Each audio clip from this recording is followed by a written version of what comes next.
الپرسلان نے اپنے چاچا تغرل بیگ کی وفات کے بعد زمام اقتدار اپنے ہاتھ میں لی۔ اگرچہ اقتدار کی خاطر ملک میں کچھ جھگڑے ہوئے، لیکن الپرسلان نے ان تنازعات پر بروقت قابو پا کر حالات کو اپنی گرفت میں لے لیا۔ الپرسلان اپنے مرحوم چاچا تغرل بیگ کی طرح ایک نہایت ہی مدبر، تجربے کار لیڈر اور جرأت مند شخصیت کا مالک، مخلص قائد تھا۔ اس نے ملکی سرحدوں کو وسیع کرنے کے لیے ایک نہایت ہی دانشمندانہ پالیسی اختیار کی۔ جو علاقے سلجوقی سلطنت کے زیر نگین تھے، پہلے ان کے استحکام کو یقینی بنایا اور اس کے بعد بیرونی دنیا کی طرف پیش قدمی کی۔ سلطان الپرسلان جہاد فی سبیل اللہ اور اپنے پڑوسی مسیحی سلطنتوں میں اسلام کی اشاعت کے لیے بے قرار رہتا تھا۔ اس کی ہمیشہ سے یہ کوشش رہی کہ ارمن اور روم کے علاقے اسلامی قلمرو میں شامل ہوں۔ الپرسلان اپنی مملکت کی سرحدوں کو وسیع کرنے سے پہلے 7 سال کے عرصے تک اپنی مملکت کے دور دراز علاقوں کے حالات کا جائزہ لیتا رہا، اور جب ان علاقوں میں امن و امان کی صورتحال سے مطمئن ہو گیا تو اپنے عظیم مقاصد کو پائے تکمیل تک پہنچانے کے لیے پلاننگ شروع کر دی۔ ان کے سامنے اب ایک ہی ہدف تھا،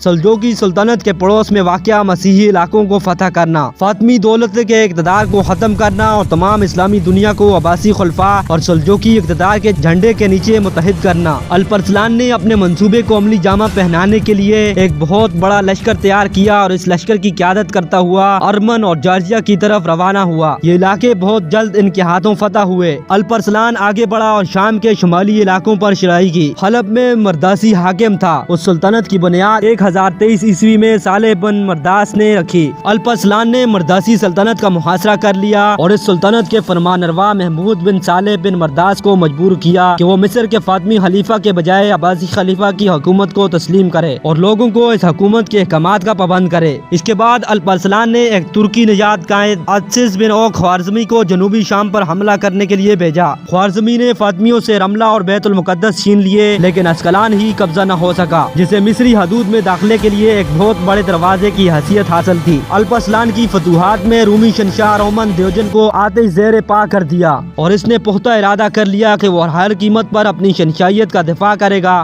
اس مقصد کی خاطر اس نے اپنی پوری فوج سلجوقیوں کے خلاف جنگ میں جھونک دی۔ رومی اور سلجوقی فوجوں میں کئی خونریز معرکے ہوئے۔ ملازگیت کا معرکہ ان سب میں زیادہ اہم ہے، جو اگست 1070 کو برپا ہوا۔ ابن کثیر لکھتے ہیں، اور اس معرکے میں روم کا بادشاہ رومن دیوجن پہاڑ کی مانند لشکروں کو لے کر روانہ ہوا۔ ان لشکروں میں روم، روس، برطانیہ اور کئی دوسرے ملکوں کے سپاہی شریک تھے۔ رومانوس دیوجن کی جنگی تیاریاں بھی خوب تھیں۔ الپرسلان کا ایک مختصر سے لشکر جس کی تعداد 15,000 سے زیادہ نہ تھی، اس کی مدد سے شہنشاہ روم رومن دیوجن کے 1,00,000 سپاہیوں پر مشتمل بہت بڑے لشکر کو شکست فاش سے دوچار کرنا کوئی معمولی واقعہ نہیں تھا۔ اس واقعے نے رومیوں کی کمر توڑ دی۔ الپرسلان ایک متقی اور پرہیزگار انسان تھا۔ فتح مادی اور مانوی ہر دو اسباب سے استفادہ کرتا تھا۔ اسلام کا یہ طبل جلیل اور عظیم سپاسالار ایک باغی کے ہاتھوں شہید ہوا۔ اس باغی کا نام یوسف خوارزمی تھا۔ آپ کا سن وصال 1072 ہے۔ آپ مرو کے شہر میں اپنے باپ کے پہلو میں دفن ہوئے اور ملک شاہ کو اپنے پیچھے جانشین چھوڑا۔